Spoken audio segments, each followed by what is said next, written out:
We have Tanvinath Sawant, editor of Barmith, who's with us. Marmik, who's with us on the phone line. Mr. Sawant, we're extremely sorry for your loss. We understand you were close to Bala Saheb Thackeray, a close associate and a friend. What can you tell us about those early days when Bala Saheb started that magazine? ऐसे देखो तो मैं उनकी तरफ leader जैसे professional के तरफ से देख नहीं सकता। हाँ जी। वो एक बहुत बढ़िया कार्टूनिस्ट थे और कार्टूनिस्ट थे इसलिए वो बहुत अच्छा लीडर थे। और दूसरी मैं एक बात बताऊं आपको कि वो हमारे सब शिव सैनिकों के ऊपर उनका बहुत प्रेम था और ऐसी बात बन गई थी कि हर शिव सैनिक का वो एक हिस्सा बन गए थे और हर शिव सैनिक का एक हिस्सा बन गया था। अब ये रिलेशनशिप जब टूट जाती है तो हम लोग टूट गए। मिस्टर सावंत, आपने बाल ठाकरे को पहले से देखा है, जब वो कार्टूनिस्ट थे, उनका पॉलिटिक्स में राइज देखा है। आपको क्या लगता है कि उनके अभी ना रहने से शिवसेना के मूवमेंट पे क्या फर्क पड़ेगा? ये तो आप कुछ बता नहीं सकते ना, अब देखना पड़ेगा क्या होता है। अब तो शॉक से जब लोग नीचे आएंगे, बाहर निकलेंगे, तब मालूम पड़ेगा क्या होता है। उनके पीछे उन्होंने उद्धव को ट्रेन किया था। लोगों का मानना है कि उद्धव उनका रोल निभाएंगे। आपको इसके बारे में क्या कहना है? वो तो जरूर निभाएंगे ना, निभाना ही पड़ेगा उनको, तो निभाएंगे। इसका मतलब है कि बाला साहब ने अगर उनके हाथ में दी है डोर तो वो निभाएंगे। अब इसके बारे में कुछ तो क्या बोलते हैं, गेस गेम तो अच्छा नहीं लगता मुझे। आपको क्या लगता है बाला साहब में ऐसे क्या चीज थी? जब किसी को मौका मिलता है वही जब करता है ना वो। बिल्कुल बिल्कुल। मिस्टर सावंत, बाला साहब में ऐसे क्या चीज थी? वो इंडिया में शायद सबसे पुराने पॉलिटिशियन थे, 85 इयर्स एज में, बहुत एक्टिव पॉलिटिशियन थे। क्या था उनमें? ये बात आप गलत कह रहे हैं। वो पॉलिटिशियन नहीं थे, वो आर्टिस्ट थे और आर्टिस्ट लीडर थे। इसके लिए उनका हर चीज की तरफ देखना भी अलग था।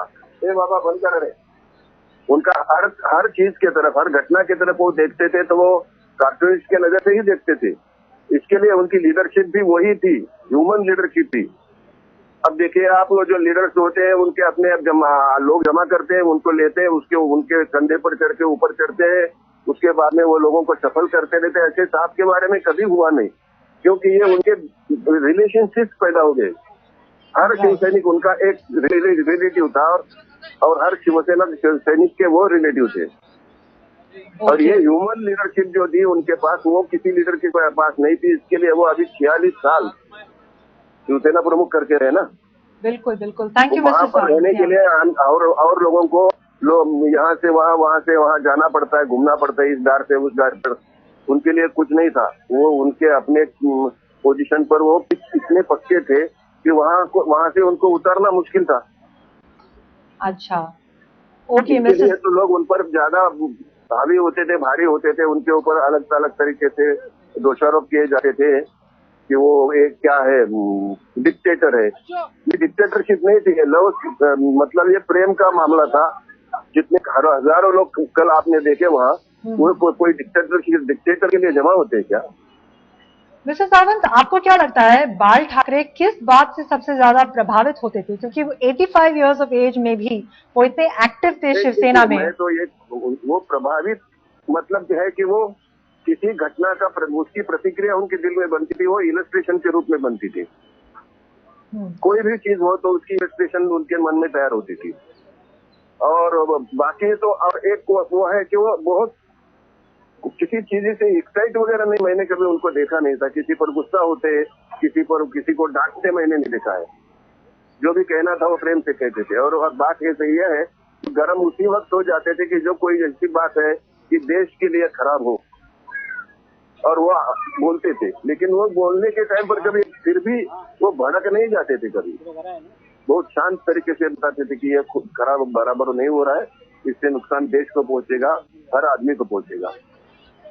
कभी मैंने उनको एक्साइट होते हुए नहीं देखा, किसी चीज से प्रभावित होते भी हुए भी नहीं देखा। और आपको मालूम होगा कि इंदिरा जी और राजीव गांधी जी, इनके मर्डर्स होंगे, ये पहले ही वो बोल चुके थे। उनको आगे जैसे दिखाई दिया था कि आप बातें इस तरफ चल रही है, किसी ने ध्यान नहीं दिया उस पर। Okay, all right mister Sawant, headlines today के साथ बात करने के लिए बहुत बहुत धन्यवाद।